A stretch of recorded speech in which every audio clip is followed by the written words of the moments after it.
किसान अभी मूंग लगाना चाह रहे हैं उनके लिए सबसे पहले ज़रूरी होगा कि किस्मों का चुनाव। इसके लिए 3-4 किस्में हैं जो कि झारखंड के जलवायु के लिए उपयुक्त पाई गई है। तो इसमें सबसे पहला आता है SML 668। ये मुख्यतः गर्मा फसल के रूप में ही लगाया जाता है और झारखंड में इसकी काफ़ी अनुशंसा हुई है। इसके अलावा एक और किस्म आता है जो कि यहाँ के जलवायु के लिए गर्मा मूंग के लिए उपयुक्त पाई गई है, IPM 2-3। इसके अलावा एक नई किस्में आई है विराट।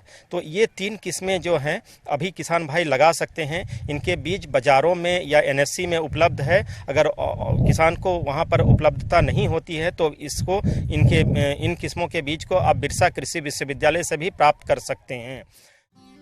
किसान भाइयों, गर्मी में कतार विधि से बुआई के लिए मूंग का 25 से 30 किलोग्राम बीज प्रति हेक्टेयर पर्याप्त होता है, लेकिन रोगों के प्रकोप से फसल को बचाने के लिए बुआई से पूर्व बीज को कार्बेंडाजिम दवा 3 ग्राम प्रति किलोग्राम बीज की दर से बीज को उपचारित करने के बाद 20 किलो प्रति हेक्टेयर की दर से बीज का बुआई कर देते हैं।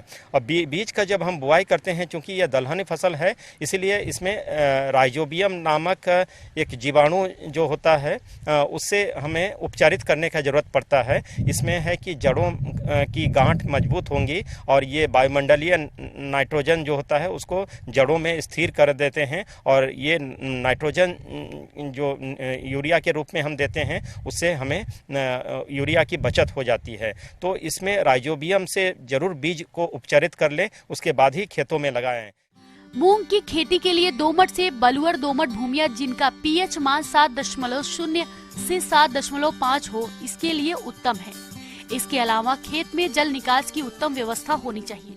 किस्मों का चुनाव कर लेते हैं तो अब हम खेतों की तैयारी की बात आती है। तो खेतों की तैयारी में 2 बार देसी हल से जुताई कर लें या ट्रैक्टर से जुताई कर लें। उसके बाद एक बार पाटा चला दें, जिससे कि उसमें ढेले जो होते हैं खेतों में आ जाते हैं वो चूर हो जाए और खेत समतल हो जाए। इसके बाद हम लोग इसको मूंग को पंक्तियों में लगाने की सलाह देते हैं। पंक्तियों के बीच की दूरी 30 सेंटीमीटर रखते हैं और इसमें लगाने से पहले हम पंक्ति को 30 सेंटीमीटर का कुंड बना लेते हैं, जिसमें हम इसमें फर्टिलाइज़र डालते हैं, रासायनिक खाद डालते हैं, जिसमें मुख्यतः DAP और पोटास आता है। तो DAP और पोटास 40 किलोग्राम DAP और 20 किलोग्राम पोटास प्रति हेक्टेयर की दर से कुंड में डाल देते हैं। किसान भाइयों, किसी भी फसल से अधिक उत्पादन प्राप्त करने के लिए खाद और उर्वरकों का संतुलित मात्रा में प्रयोग करना होता है। इसी बात को ध्यान में रखते हुए मूंग की फसल में nitrogen 20 kilogram, phosphorus 40 kilogram, potash 20 kilogram और गंधक 25 किलोग्राम प्रति हेक्टेयर की दर से खेत की तैयारी के समय आधार खाद के रूप में उपयोग करें। और इसके अलावा जब हम खेतों में लगा लेते हैं तो जैसे मैंने पहले भी बताया कि 1-2 बार निकाई गुड़ाई करने की आवश्यकता होती है और 20 से 25 दिनों में, और अगर आवश्यकता होती है तो सिंचाई भी इस समय दे दें। तो सिंचाई देने से पौधा का विकास अच्छी तरह से हो जाती है और इसमें उपज ज़्यादा हो जाती है। अगर इस तरह से आप खेती करते हैं तो आपको निश्चित रूप से 10 से 15 क्विंटल प्रति हेक्टेयर की दर से आपको उपज प्राप्त हो सकती है। जब हम मूंग को पंक्तियों में लगाते हैं तो पंक्तियों के बीच की दूरी को 30 सेंटीमीटर रखते हैं और पौधे से पौधे की दूरी को हम 8 सेंटीमीटर रखते हैं। तो इससे है कि पौधे का विकास अच्छा होता है और इसमें खरपतवार का नियंत्रण भी आसानी से हम कर सकते हैं। किसान भाइयों, अभी तक आपने खेती से जुड़ी हुई कुछ उपयोगी जानकारियां देखी। अब लेते हैं एक छोटा सा ब्रेक, जल्द लौटेंगे और कार्यक्रम में आगे भी है खेती बाड़ी से जुड़ी हुई महत्वपूर्ण जानकारियां, तो बने रहिए हमारे साथ।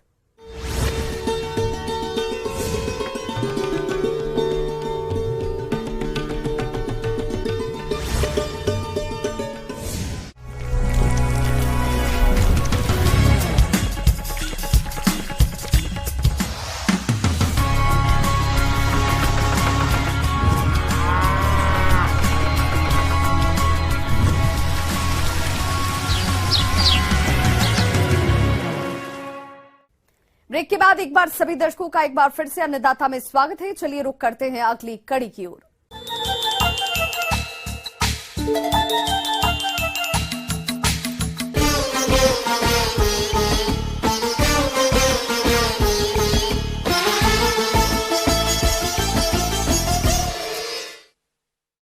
आजकल कट फ्लावर के रूप में कार्नेशन की मांग बहुत बढ़ी है। इसके फूल रंग बिरंगे और काफी खूबसूरत होते हैं, इसी वजह से लोगों को खूब पसंद आते हैं। इसकी खेती पॉली हाउस में उच्च तकनीकियों को अपनाते हुए किसान साल भर कर सकते हैं और इससे अच्छी आमदनी कमा सकते हैं। तो चलिए कार्नेशन फूल की खेती पर तकनीकी जानकारी लेते हैं बागवानी विशेषज्ञ डॉक्टर मोनिका पटेल से।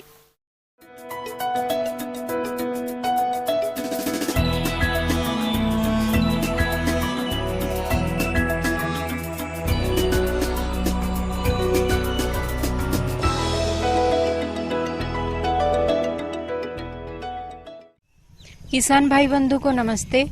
आज पॉली हाउस में कार्नेशन का खेती कैसे किया जाएगा उसके बारे में सारा कुछ विवरणी दे देती हूँ मैं। और कार्नेशन का जो खेती है अभी जो है मुख्यतः दो टाइप का कार्नेशन होता है, जैसे कि मालमाइसन और सीम। तो कृषि भाई बंधु के लिए सीम का जो कार्नेशन, सीम कार्नेशन का जो प्रजाति है और वही को ज्यादातर मतलब कृषि भाई बंधु प्रिफर करते हैं। तो सीम कार्नेशन का बहुत सारा वेराइटीज है, जिसमें है बाल्टिको, ट्रॉपिकाना, उसके बाद है liberty, tundra, white tundra etcetera. और जो है स्प्रे कार्नेशन और जो है स्टैंडर्ड कार्नेशन, दो टाइप का है। कार्नेशन के स्टैंडर्ड टाइप किस्मों की बात करें तो लाल रंग के फूल के लिए मास्टर किलर, ग्रैंडा, रेड विलियम। पीले रंग के लिए रागिनो, दिसोल, पैलास मुर्सिया, ताहिती। गुलाबी रंग के लिए Leena, Sharina, Pink Sim, Caddy, Oriana. सफेद रंग के लिए White Sim, Roma, Candy White, Sonsara किस्मों का चयन करें। स्प्रे टाइप कार्नेशन के फूल ज्यादा संख्या में छोटे छोटे खिलते हैं। इसमें लाल रंग के लिए रॉनी कर्मा, इंजो, इटना। गुलाबी रंग के लिए Karina, Melody, Silver Pink, Barbara, Media Natalie. पीले रंग के लिए येलो ऑडियन, एलिसिटा, लियोर, काराटाउज। सफेद रंग के लिए आइसलैंड, एक्सेल टिब, व्हाइट रॉयल्टी आदि किस्मों का चयन कर सकते हैं। और इसके बाद जो है ये सीम कार्नेशन को टर्मिनल कटिंग्स, उसका जो पौधे का ऊपर वाला जो हिस्सा है उसी का कटिंग से लगाया जाता है। और इसको 20 से 21 दिन के में इसका जो पौधा तैयार हो जाती है, टर्मिनल कटिंग्स जहाँ से उसका जड़ निकल के आता है। और उसके बाद इसको हम लगाएंगे कियारी करके, मतलब पॉली हाउस के अंदर। कियारी का साइज रहेगा 10 मीटर इंटू 1 मीटर इंटू उसका जो हाइट है उसका वो हाइट रहेगा 45 सेंटीमीटर से 30 सेंटीमीटर तक। उसके बाद जो है ये जो कार्नेशन है इसमें हम पहले करेंगे स्टेरिलाइजेशन का ऑपरेशन। तो स्टेरिलाइजेशन जो है इसी का ऑपरेशन की वजह से यहाँ पे जो जितना खरपतवार है ये नहीं कम उगेगा। उसके बाद जो है डेजोमेट, ये बहुत ही मतलब लाभदायी मतलब हर्बिसाइड बोल सकते हैं, और फंगिसाइड है और नेमाटीसाइड है जो सूत्रकृमि का, तो इसको रोकता है। इसके बाद हम जब डाजोमेट को एप्लीकेशन करेंगे उसके 15-20 दिन बाद ही हम पौधे जो तैयार हुआ वाला उसको लगाएंगे। और इसमें नाइट्रोजन का जो मात्रा है 10 ग्राम प्रति मीटर स्क्वायर में, और उसके बाद फास्फोरस भी 10 और ये जो पोटास का है वो 30 ग्राम प्रति मीटर स्क्वायर में। इसकी रोपाई तैयार क्यारियों में 30 सेंटीमीटर या 6 इंच की दूरी रखते हुए जिगजैग तरीके से करते हैं। रोपाई के बाद ड्रिप के माध्यम से हल्की सिंचाई करते हैं और पौधे की अच्छी बढ़वार होती रहे इसके लिए समय समय पर घुलनशील उर्वरक जैसे NPK 19-19-19, NPK 13-00-45, NPK 00-52-34 आदि का प्रयोग करते हैं। इसमें फूलों की क्वालिटी अच्छी रहे इसके लिए समय समय पर 1 या 2 शाखाओं को छोड़कर शेष शाखाओं की कटाई कर देते हैं। उसके बाद नेक्स्ट जो है नेटिंग क्या है, इसको जो नेट के धागे मतलब तार से इसको ऊपर से ऊपर मतलब स्टेक बांस के या कोई लकड़ी के में उसको ऊपर करके उसको सपोर्ट देना पड़ता है चारों तरफ से और बीच बीच में ही, तो इसको नेटिंग बोला जाता है। जो नेटिंग है इसको हम देंगे 15 सेंटीमीटर, उसके बाद 30 और 35 सेंटीमीटर में, और नेक्स्ट है 50 सेंटीमीटर में, तो जो पौधे को सपोर्ट मिल जाता है। तो इसके बाद जो है ये सपोर्ट इसीलिए बहुत ही जरूरी है क्योंकि इसका जो नोड है वो मतलब बहुत आसानी से टूट जाता है, तो इसीलिए इसको सपोर्ट देना बहुत जरूरी है। जहाँ तक इसमें लगने वाले कीटों की बात है तो इसमें लाही कीट का प्रकोप होता है। यह कीट कार्नेशन में सबसे ज्यादा नुकसान पहुँचाता है। ये कीट चूसकर पौधों को कमजोर करने के साथ साथ वायरस भी फैलाता है। इस कीट की रोकथाम के लिए डाइमिथोएट दवा का 2 मिलीलीटर प्रति लीटर पानी में घोलकर छिड़काव करें। इसका दूसरा कीट है थ्रिप्स। यह नन्हा कीट पौधे का रस चूसकर नुकसान पहुंचाता है। इसकी रोकथाम के लिए मेलाथियान दवा का 2 मिलीलीटर प्रति लीटर पानी में घोलकर छिड़काव करें। और उसके बाद यहाँ पे हमेशा बोरॉन का जरूर ही एप्लीकेशन कीजिए, जिसको बोराक्स वे में मिलता है, वो है 0.2% बोराक्स जो है उसको स्प्रे करना है, क्योंकि यहाँ पे बोरॉन का डेफिशिएंसी बहुत दिखाई देता है। उसके बाद इसका जो फसल है 125 दिन से 170 दिन में तैयार हो जाता है। इसका फूल खिलना शुरू हो जाता है। और कार्नेशन का फसल एनुअल नहीं है, ये पेरिनियल है, मतलब 1 वर्ष में खत्म नहीं होती, ये देती रहती है। ऑलमोस्ट 2 to 3 years तक ये ठीक ठाक खेती दे देगी, जो लाभान्वित हो सकते हैं हम लोग। जब फूल तैयार हो जाती है और इसमें जो 2 टाइप का मार्केट है, एक जो स्थानीय मार्केट में हम अगर बेच रहे हैं और दूसरा है दूर वाला मार्केट में बेच रहे हैं। तो स्थानीय मार्केट में जो पास वाला है, हम तुरंत जब कटाई कर रहे हैं तो तुरंत से हम उसको पानी में रखेंगे, क्योंकि ये बहुत मतलब जल्दी इसका में विल्टिंग टाइप का आ जाता है और भंग, तो पानी में रखेंगे। और नेक्स्ट उसके बाद उसको स्ट्रिपिंग करते जाएंगे। स्ट्रिपिंग क्या है? उसका नीचे वाला जो पत्ता है उसको निकालना, तो उसको हम निकालते जाएंगे और उसको ग्रेडिंग करते जाएंगे उसका स्टेम के लेंथ के हिसाब से। और पेटी जिसको नॉर्मल लोकल लैंग्वेज में बोलते हैं, वहाँ पे हम फिर इसका पॉलीथीन में थोड़ा रैप करके ऊपर भाग में, या फिर इसको जो न्यूज़पेपर में रैप करके और ऊपर में थोड़ा कुशनिंग मटेरियल देके, आइदर पुआल से या न्यूज़पेपर का छोटा छोटा बारीकी से कटिंग करके उसको देके फिर हम इसको एक्सपोर्ट करेंगे। आगे और भी है खेतीबाड़ी से जुड़ी हुई बहुत सी रोचक जानकारियां, पर यहां रुकेंगे एक छोटे से ब्रेक के लिए। जल्द हाजिर होते हैं।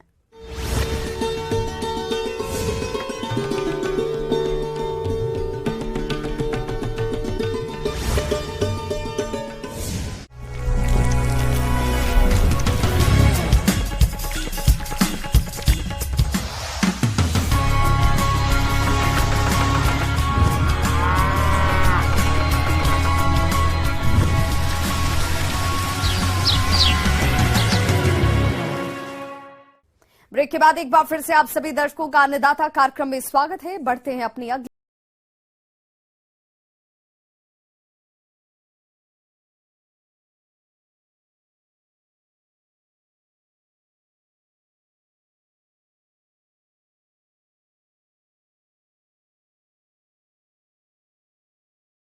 पशुपालन एक परंपरागत व्यवसाय है। जो भी पशुपालक उन्नत तरीके से पशुपालन कर रहे हैं वो अच्छा मुनाफा कमा रहे हैं, लेकिन इन पशुओं में आमतौर पर थनैला रोग की समस्या मुख्य रूप से देखी जाती है, जिसका यदि समय पर ध्यान नहीं दिया गया तो पशुपालकों को भारी नुकसान हो सकता है। तो आप इस थनैला रोग की पहचान कर रोकथाम के लिए किन किन बातों पर विशेष ध्यान दें, इस बारे में जानकारी दे रहे हैं पशु चिकित्सक बसिंधर यादव।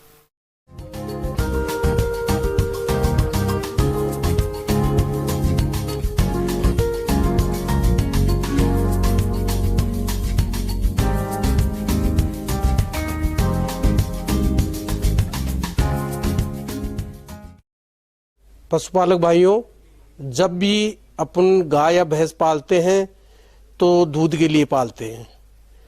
दूध थनों के द्वारा आता है। अब जब थनी खराब हो गए तो वो गाय और भैंस किसी काम की नहीं रहती है। कई बार एक थन खराब हो जाता है, कई बार 2 हो जाता है, कई बार चारों थनी खराब हो जाते हैं। पशुपालक भाइयों, गाय भैंसों में थनैला रोग दुग्ध व्यवसाय के लिए सबसे बड़ा संकट है। इस बीमारी से दुग्ध उत्पादकों को काफी नुकसान होता है। थनैला रोग पशुओं में कई प्रकार के जीवाणु, विषाणु और कवक के कारण फैलता है। तो सबसे पहले आइए जानते हैं इस रोग की पहचान के लक्षणों के बारे में। थनैला रोग दूध में छिचड़े आना, दूध लाल हो जाना, गादी में सूजन आ जाना या दूध बिल्कुल ही ब्लॉक हो जाना, तो उसकी वजह से बिल्कुल भी थन खराब हो सकता है। अब थनों के लिए आपको जिस जगह अपन गाय या भैंस को बांधते हैं उस जगह को साफ, बिल्कुल जहां धूप आती हो ऐसी जगह होनी चाहिए। गंदगी बिल्कुल भी नहीं रहनी चाहिए। यदि गंदगी रहती है तो जो थन की टीट कैनाल होती है उसके द्वारा बैक्टीरिया अंदर चले जाते हैं और थनैला रोग कर देते हैं। थनैला रोग से पशुओं को बचाने के उपाय। पशुपालक भाई यदि कुछ जरूरी उपायों को समय समय पर अपनाया करें तो उनके पशुओं में थनैला रोग नहीं होगा, जो इस प्रकार से है। थनैला रोग से प्रभावित पशु को अन्य पशुओं से अलग रखें। पशु बाड़े की नियमित साफ सफाई करें।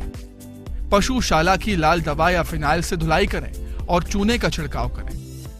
पशु का दूध निकालने से पहले ग्वाले को अपने हाथ अच्छी तरह से धो लेना चाहिए। पशु का दूध पूर्ण हस्त विधि से दोहन करना चाहिए। पशुपालक भाइयों, जब भी आप पशु का दूध निकालने जाएं तो बाल्टी में पानी लेकर जाएं। पानी से सबसे पहले थनों को अच्छी तरह धोएं। यदि लाल दवा या पोटेशियम परमैंगनेट हो तो उससे धोएं। धो के फिर कपड़े से पोंछ के फिर दूध निकालें। उसका दूध निकालोगे आप तो उससे दूध की गुणवत्ता भी अच्छी रहेगी और थनैला रोग मैस्टाइटिस होने की संभावना बिल्कुल भी नहीं रहेगी। इसके बाद में जब भी अपन दूध निकाल लेते हैं, दूध निकालने के बाद में गाय या भैंस जो दुधारू होती है उसको कम से कम आधे घंटे तक बैठने नहीं देना चाहिए। उसको बांट डाल दो, चारा डाल दो, कैसे भी, जिससे वो जानवर बैठ नहीं पाए। कई बार क्या होता है, जैसे अपन ने दूध निकाल लिया, दूध निकालने के बाद में उसका टीट कैनाल का मुंह खुला रहता है थन का, तो जैसे जानवर नीचे जमीन पे बैठता है तो उसमें बैक्टीरिया प्रवेश कर जाते हैं, जिससे उसमें थनैला रोग हो जाता है। पशुपालक भाइयों, यदि आपको तुरंत पता लगे दूध में छींचड़े वगैरह आ रहे हैं या खून आ रहे हैं तो तुरंत नजदीक पशु चिकित्सक को दिखाना चाहिए। आप भी तब तक यदि सूजन वगैरह हो तो जैसे बर्फ का सेक करना है या सोडियम बाइकार्बोनेट जिसको मीठा सोडा बोलते हैं वो दे देना चाहिए और थन को कम से कम 4-5 बार खाली करते रहना चाहिए, जिससे उसके अंदर बैक्टीरिया नहीं रहे। और उसको लाल दवा या और भी कोई एंटीसेप्टिक हो उससे धोते रहना चाहिए। पूरी जागरूकता रखते हुए ये सारा काम करना चाहिए और नजदीकी पशु चिकित्सक से उसका उपचार जरूर करवाना चाहिए। इसी से थन यदि खराब हो गया तो पशु की कीमत भी जाएगी और दूध भी नहीं होगा। तो जितना हो सके उतना जल्दी उसका उपचार करवाना चाहिए।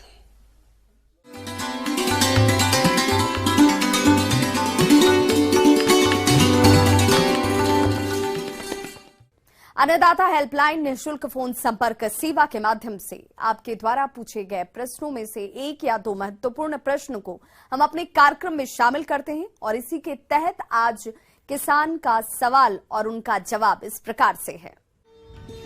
आज की अन्नदाता हेल्पलाइन में हमने जिस प्रश्न को शामिल किया है उसे पूछा है गांव घंगकौर जिला लखीसराय के वेद प्रकाश ने। आपने बैकयार्ड मुर्गी पालन पर जानकारी चाहिए है, तो इसके लिए देखिए कार्यक्रम का यह अंश।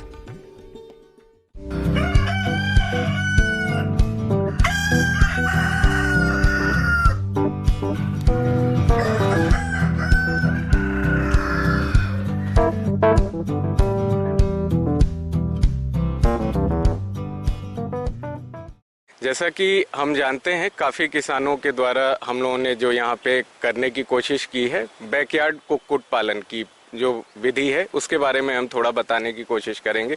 देखिए, भारत में जो बैकयार्ड या जो घर के पीछे मुर्गी पालन की जो पद्धति है वो काफ़ी पुराने समय से चली आ रही है और जो देश में 19 ब्रीड्स हमारे देश की हैं, नेटिव बर्ड्स जिनको हम कहते हैं, जो देसी मुर्गियों की ब्रीड्स है वो 19 ब्रीड्स हमारे भारत में पाई जाती हैं। लेकिन जब से ये बैकयार्ड कुक्कुट पालन में एक चीज़ देखी जाती थी हमेशा कि उनके अंडे देने की क्षमता ज़्यादा नहीं होती थी, 70 से 80। यद्यपि उनकी जो लागत है, रख रखाव की जो लागत है वो काफ़ी कम होती थी, परंतु उनके अंडे देने की क्षमता 70 से 80 ही होती है प्रतिवर्ष। और जो उनका मैच्योर बॉडी वेट है, जिनको हम शारीरिक भार कहते हैं, जो मांस के उत्पादन में जो हमें मिलता है वो काफ़ी कम देखा जाता था। इसीलिए कुछ इम्प्रूव्ड वेराइटीज़ का वो किया गया। देसी मुर्गी पालन को हम कम पूंजी, थोड़ी जमीन और थोड़ी सी मेहनत करके आसानी से कर सकते हैं। मुर्गी पालन का चयन भारत में तेजी से बढ़ रहा है। इस व्यवसाय से अच्छा लाभ हो, इसके लिए अपने क्षेत्र की जलवायु के अनुसार मुर्गियों की नस्लों का चयन करना चाहिए। साथ ही नस्लों का चयन करते समय द्विकाजी नस्लों के पालन पर ज्यादा जोर दें, जिससे मांस और अंडे दोनों अच्छी मात्रा में मिले। जैसे कि ग्राम प्रिया हो गई या वन राजा हो गया, गिरी राजा हो गए, ये सब इम्प्रूव वेराइटीज को भी आजकल बैकयार्ड कुक्कुट पालन में लिया जाता है। तो इसमें फायदा ये है, हम लोगों की ये खासकर बिहार के परिदृश्य में हम लोगों ने देखा है कि जो इम्प्रूव वेराइटीज का हम लोगों ने जहाँ जहाँ इंट्रोडक्शन किया है, वहाँ पे किसान काफी मात्रा में जो उनका सोशियो इकोनॉमिक स्टेटस है और जो उनका रख रखाव का से जो उत्पादन उनकी क्षमता है या जो उनका प्रतिफल है, जो उनका फायदा है किसानों का, वो काफी बढ़ता हुआ दिखाई दिया। तो ये जो मतलब इम्प्रूव्ड वेराइटीज हैं बैकयार्ड पोल्ट्री फार्मिंग की, इनके अंडे देने की क्षमता काफी अच्छी देखी गई है। लगभग 100 से 120, 130 अंडे भी देने की क्षमता इनकी रहती है। यद्यपि जो इस परिदृश्य में है, वहाँ पे भी हम लोगों ने देखा है कि लगभग 90-100 अंडे तो मिल ही जाते हैं किसान को। कड़कनाथ मुर्गी की विशेषताएं। मुर्गी की यह नस्ल कालामासी के रूप में जानी जाती है और मध्य प्रदेश इसका मूल स्थान है। इसके एक दिन के चूजों का रंग नीले और काले के मिश्रण जैसा होता है। वयस्क पक्षी के पंख नीले और काले रंग के होते हैं। त्वचा, चोंच, टांग, पैर की उंगलियों और नर एवं मादा के पैरों के तलवों का रंग गहरे भूरे काले रंग का होता है। कड़कनाथ का मांस दिल की बीमारियों तथा अधिक कोलेस्ट्रॉल को कम करने में मददगार होता है। तो ये जो इम्प्रूव वेराइटीज हैं, इनका जो मैच्योर बॉडी वेट है वो भी बहुत ज्यादा होता है। 2.5 से 3 किलो जो इनका मैच्योर बॉडी वेट है या मार्केटिंग बॉडी वेट है, वो भी काफी अच्छा देखा गया है। तो ये जो नस्लें हैं, जो इम्प्रूव्ड वेराइटीज हैं, जो स्ट्रेन्स हैं, इनको जब हम लोगों ने खासकर हम लोगों ने यहाँ पे वनराजा का इंट्रोडक्शन किया है अपने एरियाज में, जिसकी अंडे देने की क्षमता और मांस उत्पादन की जो क्षमता है वो भी काफी अच्छी है। तो वनराजा 6 से 7 महीने में अंडा देना शुरू कर देता है और इसका एक जो मतलब पूरा साइकिल है उसमें लगभग 100 अंडे मिलने की मतलब किसान को वो रहती है। तो हम लोगों ने यही देखा कि जो बैकयार्ड पोल्ट्री फार्मिंग है उसमें अगर किसान शुरुआती दिनों में थोड़ा सा ध्यान दे, मतलब उसमें 3 ही चीज मेन है। कभी भी किसी भी बैकयार्ड पोल्ट्री फार्मिंग या पोल्ट्री फार्मिंग का मेन खर्चा उसके दाना या उसके भोजन प्रबंधन पे आता है। तो अगर उसका भोजन प्रबंधन और उसका शुरुआती ब्रूडिंग मैनेजमेंट सही किया जाए तो हम देखते हैं कि किसान इससे अच्छा लाभ कमा सकते हैं। शुरुआती ब्रूडिंग प्रबंधन में उसके टेम्परेचर का विशेष ध्यान रखते हैं, जो कि 95 डिग्री फ़ारेनहाइट पहले वीक में और प्रति वीक उसको 5-5 डिग्री फ़ारेनहाइट घटाते जाना रहता है। 6 हफ्ते के बाद ब्रूडिंग की कोई ज़रूरत नहीं रहती है इन जो देसी चिकन्स हैं उनको।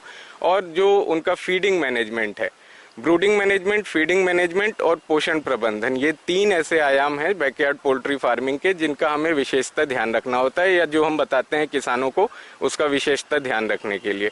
तो जो ब्रूडिंग मैनेजमेंट है उसके बाद हमारा फीडिंग मैनेजमेंट आता है। खासकर ये जो इम्प्रूव्ड वेराइटीज हैं इनको अगर हम लगभग 50-60 ग्राम 80 ग्राम दाना प्रतिदिन दें और उसको आसपास के वातावरण में चरने के लिए छोड़ दें तो ये उनके लिए काफ़ी मतलब अनुकूल स्थिति रहती है। और ये आसपास के अपने वातावरण से जो कीड़े मकोड़े हैं या बाकी जो अवशेष हैं, हमारे यहाँ पे किचन गार्डन है या आसपास का बैकयार्ड में भी जो लोग पालते हैं उनके किचन से निकले हुए सभी अवशेषों को ये ग्रहण करके इनसे उच्च उत्पादन वाला या उच्च उत्पादन मांस और उच्च क्वालिटी का मांस बनाने में की ये क्षमता रखते हैं।